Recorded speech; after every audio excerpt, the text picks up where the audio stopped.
L'info écho avec Capital.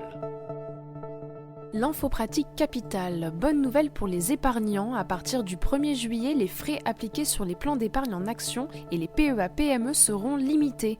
Sont concernés les frais d'ouverture et de tenue de compte, les frais de transaction, de clôture et de transfert d'un PEA. Un décret publié le 7 février détaille ces limites. Ainsi, les frais afférents à l'ouverture, notamment les frais de dossier, ne pourront excéder un montant de 10 €. Plus intéressant pour les investisseurs, les frais de tenue de compte ne pourront dépasser 0,4% de la valeur des titres détenus. Pour 1 000 € investis dans des actions d'une société cotée, vous n'aurez plus que 9 € de frais annuels contre 20 € en moyenne actuellement. Toutes les précisions sont à retrouver sur capital.fr.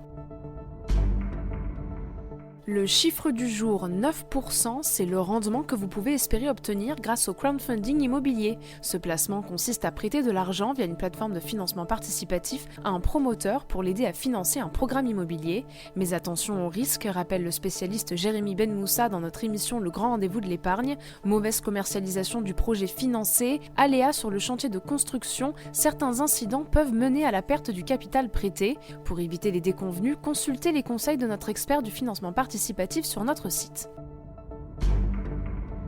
Les coups de gueule poussés contre la réserve héréditaire du conjoint survivant seront-ils bientôt de l'histoire ancienne ?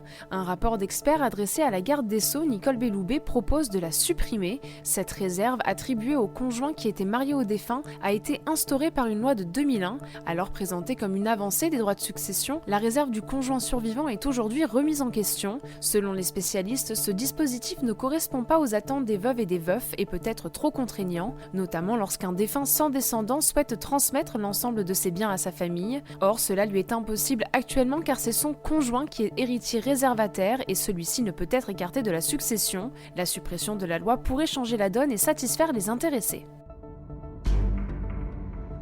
On termine avec cette initiative d'une ville chinoise pour tenter d'endiguer la propagation du coronavirus. À Qianjiang, dans la province de Hubei, les autorités ont décidé de verser 10 000 yuan, soit 1 300 €, aux personnes qui se présenteraient avec des symptômes du virus et qui ensuite seraient testées positives.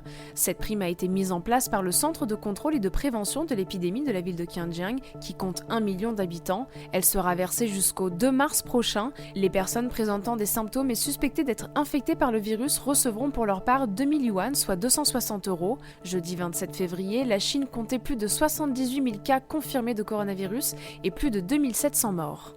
C'était l'info écho avec Capital.